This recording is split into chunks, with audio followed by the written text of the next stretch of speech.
Welcome back to the channel, everybody. Shout out to Northern Ireland and shout out to Guadalajara. All right, you guys have tapped in. What we have going on right now, this has just finished. All right, this was a standoff underway in Torrance, possibly related to a Monterey Park mass shooting suspect. Apparently, there was a mass shooting yesterday. Like I said, I don't really watch the news, but when something is ongoing, then it's kind of just catches my attention. Your boy right here happened to be in a tactical unit equivalent to SWAT, right?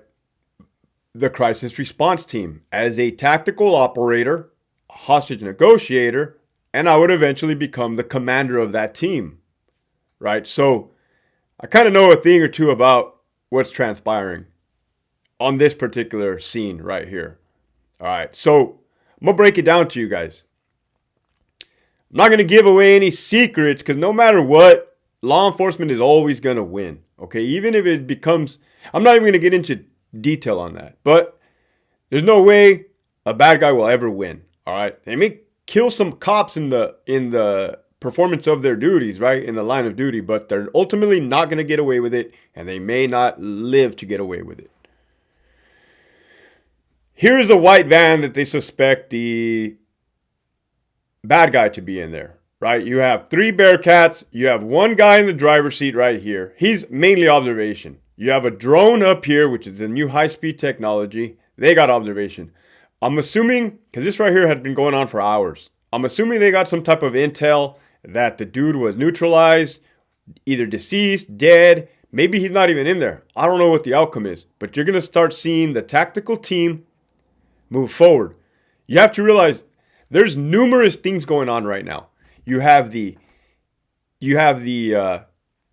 tactical element, which you're about to see. Those are the guys that are boots on the ground, that are the runners and the gunners, the shooters, right? The door kickers. You have the hostage negotiation element that you cannot see. But believe me, they are working. They are behind the scenes gathering intel, trying to set up communication, reaching out to family members. Like, there's a lot of moving parts to this. So this is just what you see on the surface. You have the command element, right? Somewhere there's an incident command post, probably in a RV setup, you know, those high-speed police RVs. They got monitors in there, kind of like a monitor like this. They got whiteboards, they got cell phones, they got landline phones, they have radios. They are most likely in communication with, like, let's say the FBI, other agencies. So you probably didn't know all of that. And they're like the brains of the operation, so to say. Let's see what goes on. Was not possible, but they have all of that, at their disposal. So our hopes is that this is a safe position for them to be in, and that they can, as quickly as appropriate, be able to. All right, there you see the team moving up. You got 1, 2, 3, 4, 5, 6, 7 dudes rolling up in scary gear. Oh my God, gear that the military uses. Well, unless you want them rolling around in their underwear, right, or jeans and a t-shirt, it is not ideal for them to go approach a dangerous situation like that with anything other than what they're wearing. All right, they got a ballistic, and mind you, the stuff that they're wearing does not make you invincible. It doesn't make you bulletproof. If you get shot or wounded in any area that is not covered by body armor, you will suffer the consequences, leading up to death. Okay, those big black scary guns that you see there, they look like, fuck, one of them looks like an MP5 from here, but my vision is getting bad. It may not be. This guy right here, I don't know if you guys can see my mouse. The other dudes for sure are rolling with M4 type weapons. I don't know. They look a little different, but nevertheless, you got long rifles. You got the homie in the back over here, pulling rear security. This guy right here, the big guy, has to be some type of tactical leader, TL, or a squad leader, some type of, just the way he's rolling Joe Cool, I'm assuming he has to be some type of leadership amongst these men right here in the front, right? Doesn't even look like he has a weapon out. Fuck it. I've seen too much shit in my life. I hate my wife. My wife hates me. Fucking tired of the kids, little bastards. He's fucking over it, right? You got the homie back here. Man, he's probably new, so they probably said, hey, bud, get in the back with a pistol and don't shoot us in the back.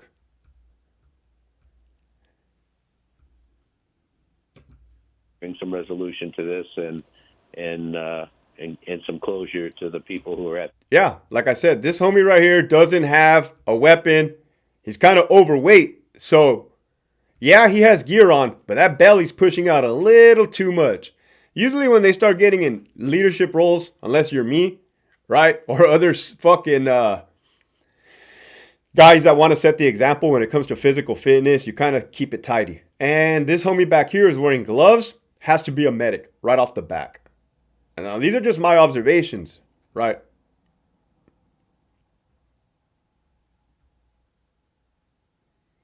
You got the shield guy protecting him, right? They don't know what they're approaching it. Well, this guy's relaying information, right? Everybody's talking. Everybody has radio communications. This particular scene, at least. And we'll stop you right there. You may be on a slight delay. SWAT officers have moved in to the vehicle. They are at the door preparing to... Boom! Break and rake. He used some type of tool, Halligan tool, raking tool, and just broke that window like it wasn't shit. Like he was a fucking crackhead in San Francisco about to come up on a Rolex. Homeless guy just boom, rake that shit, right? Get all the debris out of the way so you don't cut your wrist open. I'm going to tell you guys a story eventually about one of my buddies in Iraq who slit his arm open with a house window from something similar to this. Entry, they have broken the passenger side window. That window is now open. They are open. I know you guys want to see the action, but you guys can watch the action without this commenting. You're getting the real deal here. Understand that bullets can easily go through the slightest of aluminum, that is what car doors are made out of, right? Like light sheet metal. Since the bad guys cannot see them and they cannot see the bad guys, and it is not stopping bullets, that, my friends, is what you called concealment. Cover and concealment. Cover stops bullets, like let's say a big ass tree, a big ass brick wall, a big old sand mound, sandbag. Cover. Concealment means you can't see me, but you can still get shot. Those guys can still get shot. Potentially opening the door. There is about more than a half dozen armed officers right at the door. Perhaps the side door will be the next to open. We now have the passenger side door open. Guns are drawn as they are moving in on this vehicle. You got to assume they believe this individual is incapacitated. The fact that they are going inside first. He's reaching over, the lead officer, to the driver's side. He has moved the seat, and potentially this sliding door here on the side is going to open next. Yes, they have their guns drawn. As you mentioned, the Bearcat on the other side of the vehicle, making sure that they are safe from that angle as well. But we're waiting to see what the officers will do next. They've just broken the passenger window, opened that side of the van, about to open the side door. They are all in position. One officer has just gotten into the passenger seat. So one guy's about to crawl up in that mix right there, as you guys can see. Let's just say there is a dead body. Just from a hunch, there's a dead body in there or there's nobody in there. That's my hunch right now, because if there was somebody who was in there, you would see panic ensue. Not necessarily panic, but controlled chaos.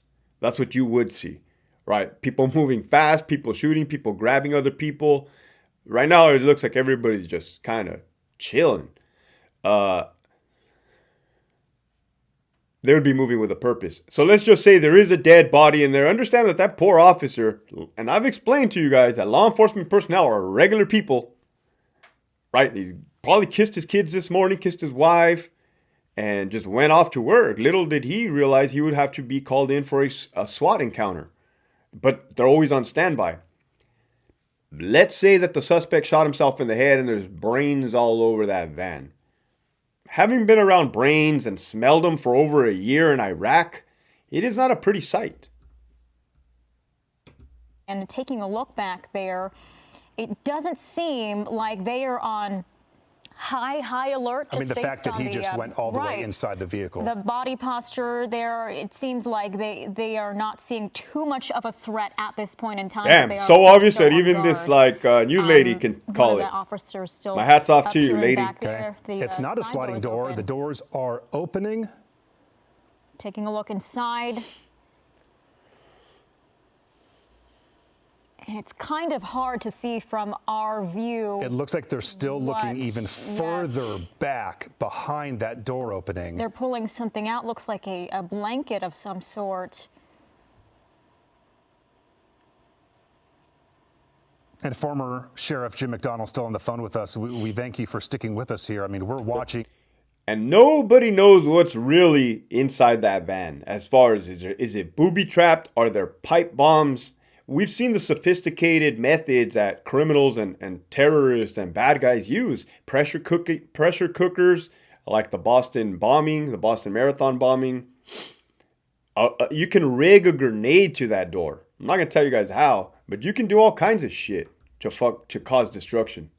As everyone is at these images, this was a barricade situation for well over 2 hours here in Torrance, the intersection of Hawthorne and Sepulveda, near the Del Amo Fashion Center, now playing out live here on ABC 7 Eyewitness News. All right, 2 hours. Ain't really much going on, so I'll kind of just jump back in. 2 hours, these SWAT guys were standing on their feet, in their boots, wearing that heavy gear. This homie right here is fucking carrying the shield, saying, thank God it's over.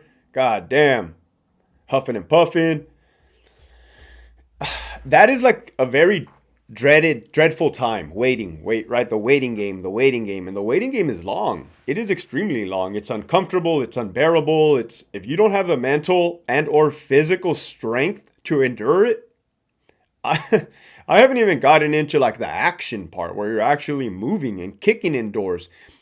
Your adrenaline spikes up, so you got that going for you then. But this whole sit around and wait bullshit, I never liked that. I don't think too many people like that.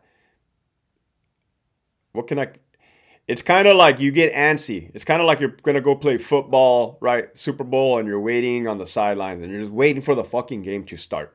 Whether you're going to get smashed or not, you just want to get it over with. That's like the best thing that I can compare it to. I don't really think there's too much. Let's see. On air and online, abc7.com. And the situation has been unfolding here in Torrance since roughly a little past 11 o'clock. So it's been almost a couple hours since we first saw this van swarmed by Bearcats and officers. Yeah, that pretty much wraps it up. I'm not going to drag it on, but you guys get the gist of things. There's the guy, the commander, the SWAT commander. He's in a incident command post. He has his headphones on, a radio nearby. He's receiving all this information. Everybody is talking to everybody. All right. And it goes for the military too. That's how we're able to call for fire and drop bombs on bad guys when we're getting attacked. We're talking, right? Shoot, move, communicate, kill. Ready, aim, squeeze, fire. I still got it. That's from the military. Don't get it twisted. They don't really teach that shit in law enforcement. But yeah, you got to do all kinds of things.